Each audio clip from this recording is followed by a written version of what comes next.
Hey guys, so how to get or how to use LinkedIn is the best way to get Recording in progress. Why LinkedIn is the best way to get accounting clients without being a marketing expert. So we're talking about how to use LinkedIn today. We're going to be talking about how to get the best out of the platform, why the platform is the best in my opinion for someone who's just getting started with their business. We're going to talk about some of the challenges of starting your business and just making sure that things are a little bit easier. Before we jump into it, if you want some help growing your business, but maybe you're just not quite sure what you don't know, click the link inside the description either above or below the video to book a call with myself to see if I can help you inside of our program. Okay, so let's go and attack this thing. So when it comes to LinkedIn, one thing people have trouble with is like they go on LinkedIn, they find a potential prospect or business owner, and they immediately go and send like a message saying, hey, buy my stuff. Hey, buy my stuff. Hey, do you want to pay me money? And it's not that that's bad, it's just you are drastically lowering the percentage of people that are going to say yes to you at any given time. Now, some people might ask the question, Bryce, why would I want someone on my LinkedIn connection list who is not interested in my services? Well, it's not. So here's the difference. They might need the service, but they don't know you well enough to show they're interested in you. Right? That happens a lot. And oftentimes with our profession, we need a certain level of trust because a lot of people need trust in order to like give you access to their books.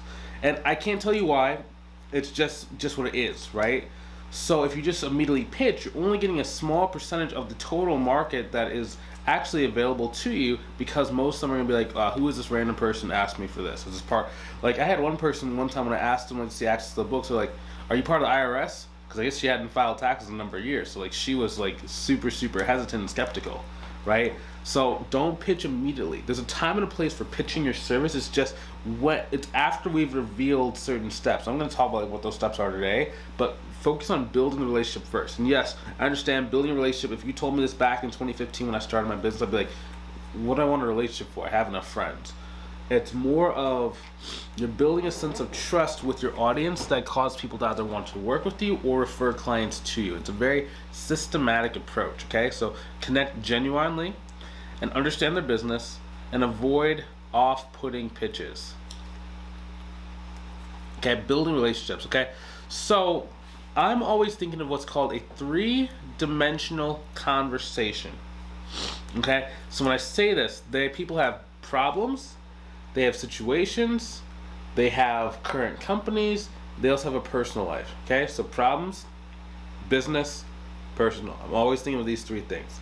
Now, for me personally, it's easier to get someone to talk about their personal life and then talk about their business life and then talk about the problems they have, right? So I'm always focused on those three things. As long as I get people to talk about those three things, it shows that they have actually trusted me enough to then pitch them on my services. Up until that point, if it's like one-word answers or when I ask them about the business, they get kind of squirrely, they leave me on red, they don't respond, okay, that person is not ready to be pitched, okay? It's not until they start talking back, it's not until they start having a pleasant conversation and start telling me about different things that are going on that makes it the time for me to go and talk about my service, right? Because it's all about, number one, a trust-based approach. Again, it's all about trust. That's all internet marketing is building trust with the person until they're ready to buy. That is, if I could summarize, I would summarize internet marketing in two different ways. So first way is just like I just talked about. It's getting a large number of people to know you exist and then just building trust with them until they buy. The second thing is really learning how to build a larger list, right? So just like a lot of people think that social media is like one shot, one kill. You have 10 business owners that know you exist, you have 10 clients. That's not the case. Oftentimes it takes about 100 to 1. So in order for you to get a client, generally it's going to take 100 to 200 people, right? So we call it the 1% rule of social media. Now, in some cases, it can be even higher than that. It could be, for example, it could be a 500 for 1, right? Depending on like what's the size of your list and how you do it. So let's say, for example, let's say that you have 25,000 followers. Let me see if my number lock. 25. Oops, my nums lock is off. 25. Say 1,000 times 0.05. That's 5%. Sorry, 0.005. It's about 0.5%. Means for 25,000 followers, you should have 125 clients, right? So the cool thing for us is that every single client counts, and it actually is like really good, right? They talk about for clients, the average time a client will stay with you is about 7 years, right? Now that's if you know what you're doing, if you're good with clients, etc., right? So it's at 25,000. Let's say it costs you about 200 people in order to get one client. Okay, so that's about 125. Same thing, right? Now, what does that mean? That means there are a lot. There are like 2350, 2375, 23,750 people that have not purchased from you. For some people, that number sounds astronomically high, and it is astronomically high. Don't get me wrong, okay? But that's kind of internet marketing in a nutshell. So let's say you have 2,000 followers. Sometimes you might hear me talk about, okay, your goal is to get about 2,000 people, but between about 2,000 to 4,000 people, right? So let's say it takes you 200 people to get one client. Okay, so that means you're going to get 10 clients out of that. Times, let's say you're doing like minimum $500 a month, 500. You'll be at 5,000 a month. It doesn't have to take you that long to do it, right? And if you multiply it out by 12, that's about $60,000. And right, so you'll oftentimes see like in our mentorship program, like there's a very consistent number and like amount that people get because we're using KPIs, key performance indicators, to know exactly how much work we have to do in order to get a certain outcome or a certain result. As long as you can hit those results and those outcomes, you're going to grow your business in the way that you want to, right? That's where most people really struggle when it comes to doing stuff on the internet. You just need a lot more people that you need, and like some people are like, oh, that's a lot of work. It's like, not really. I mean, you have an automated tool that does all the work for you, right? And you might not know what the automation tool is. There's a bunch of them on the market. We talk about like how to use it and like what's the best one to use with like LinkedIn side of our program and how to use it for yourself. So next thing, I would avoid copy and pasting. So one of our students named Florence, when she first got started with our mentorship program, she was doing LinkedIn, but she was just copying and pasting the, hey, do you want to buy from me type of message? Like, so they accept a connection request, do you want to buy from me? And she just kept pasting that, and like, it was like 1 out of like 1,000 people would say yes. And it's just like, that's way too low of a number. So we gave her a personalized template of how she could get like them to kind of talk about their pains, their problems, their success, their life, their business, to get more of those three-dimensional conversations. And that's when she started really getting people to want to work with her. And it not only did her consultation call number grow, but she got a very large size client. She got like an $8,000 a month contract. From just switching up her message outreach and learning how to really get someone who is important and like high value to understand why they should work with you. Because that's the other thing, right? When it comes to business owners, the more money that someone has at stake for your service, the more they need to trust you beforehand, or the more they have to kind of vet you out. So, excuse me, I had to blow my nose. Oh. My nose is so runny for some reason right now. So the more they have to kind of like trust you and vet you out, right? Because they don't just want anyone just kind of like looking at the books. Give me 1 second. Let me pause. Let me stop. Sorry about that. My nose just started running so bad. Recording in progress. So the next thing is, why are we taking the time to build the relationships first? I'm also building relationships first rather than just directly pitching, because the consultation calls, you're going to have a lower quantity of them, so the volume will be lower, but the quality will be a lot higher. Okay, so this is one thing you're going to have to learn how to balance as you get more and more successful in your businesses.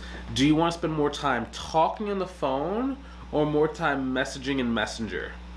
Those are drastically different, and it will impact the type of freedom you have on the business. Now, last year, for example, I dropped the quality of my calls, but I increased the volume of my calls. Now, what that led to was me sitting in my chair all day having to talk to like potential clients, and that was annoying. Because then I started like, this chair behind me has like the armrests are a little bit higher, so I'd be like sitting there like shrugged for like 5 to 7 hours a day, and that really kind of like led to like some flexibility and like health issues, versus for me now, I went back towards putting more emphasis on Messenger, and like by the time someone gets on a call with me, it's so much easier. So I mean, I don't really have to sit down in the chair that much every single day. Maybe like 1 to like maybe 3 hours, and I can do like my standing desk more often. Inside my other workroom, I have like a desk I can stand at, and it just kind of, the health benefits are a lot better for that. But again, it's like the quality is so much higher. It's easier. You don't have to do much objection handling,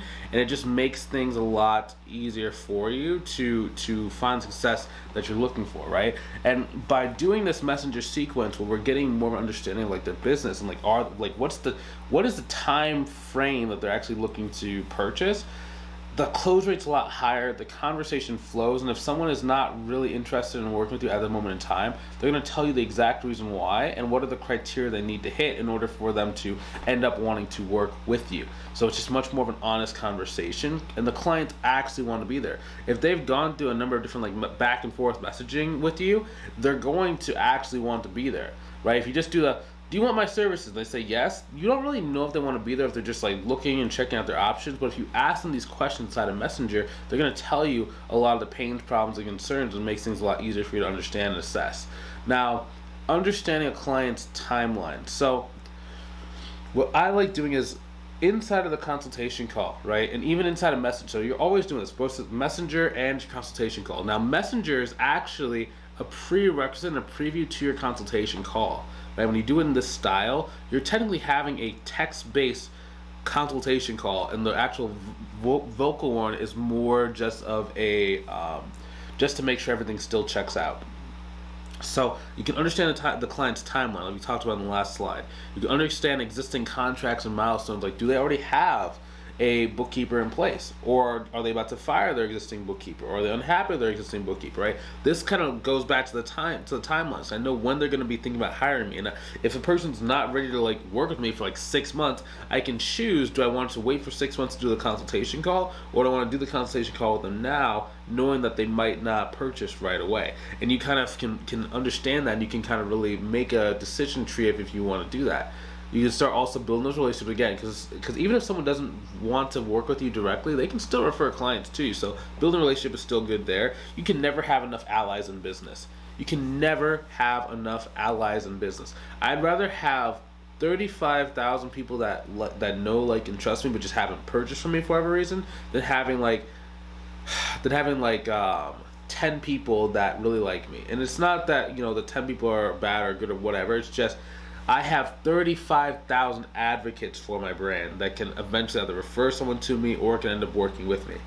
So if you could only speak to 10 people for the rest of your life, I mean, there's an argument that can be made if those 10 people had like a lot of money. Okay, you could be making 6 figures a year. Cool, right? But just depends on your style. Also, when you're having these messengers, it's a very seamless transition to the services, because you don't have to make as direct of a pitch to the person. It can be as simple as just asking them to hop on the call for 10-15 minutes, because since they like you, they want to talk to you. You know what I mean? So it's like, you don't really have to be like, buy my services now. It's like, hey, do you just want to chat and just see if it's a good fit? And then oftentimes they're going to say yes if they're ready, and if you understand how to identify when they are ready. Next thing, regular follow-ups. Now LinkedIn's good because it stores all of your leads in a pretty easy messenger inbox, so you can literally just send conversation starters, especially if you have an automation tool. It's for LinkedIn, there's an automation tool you can use that will literally message all of your existing connections and just kind of put in one message. There's a bunch of different ways you can do it, just in case you're already working with someone or they messaged you back already. It won't send those out. You can really configure it in a lot of different ways, but you can really every 15 days I like to maintain the contact, right, with potential clients. Now this is ideal. If you have a small list, it needs to be every 15 days. Right. If you have a lot of leads, that might not be as attainable as what you'd like. At the very least, I would do every 15 to 30 days for people you've been on a consultation call with, at the very least. Okay. if you've been on a consultation call, like they said they're interested, but they just kind of ghosted, I would do like once every 30 days. Now you can either use a newsletter for updates, like we'll give you a newsletter template if you're like inside of our program, like a template of how to create your own newsletters every single month. Also, you can attach like cool things or cool like experiences that you've had or articles or just whatever you kind of see that you think could be helpful or could be interesting or could be relevant to the person, just sending it to them every like 15 to 30 days.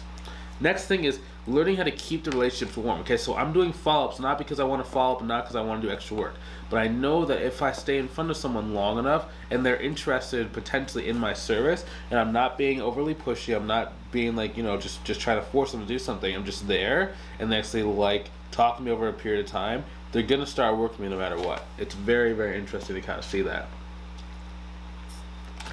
So eventually what starts happening is you start creating this ecosystem of both referrals coming to you, leads coming to you. People are going to be saying every single day like, hey, I'm ready to get started. Or hey, I remember we talked a little bit of time ago, I'm finally ready to get started.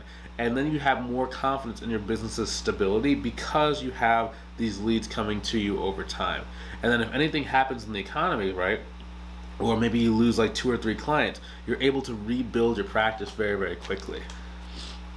Cool. Next thing, so if you want some help, like this has been just an introduction to like LinkedIn, like how we kind of think about using LinkedIn, go ahead and click the link inside the description either above or below the video to book a call, see if we can help you inside of our mentorship program.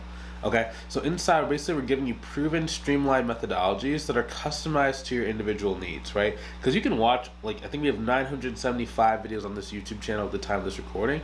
That's a lot of videos, okay? If you just want to, like, cut the line, if you want to just be able to go straight into, like, what do I need? What's the minimum amount of videos I can watch? What is the minimum amount of stuff I need to go and reach this goal? Click the link inside the description either above below the video to book a call with myself to see if we can help you inside of our program. Okay, we can't help everybody, but for the people we do help, we help them very, very deeply. So I want to make sure that it's a good fit. Okay, it's not one of those things where we just like put a link on like a website and anyone can join, because I have to vet the people to make sure our success rate stays high, because we really pride ourselves in being able to help the people that we work with very, very closely and helping them go reach their goals. So if that's you, I'd love to see you inside of our program. If you're not quite ready, that's okay too. I will see you inside of the next video. Take it easy. Talk to you soon.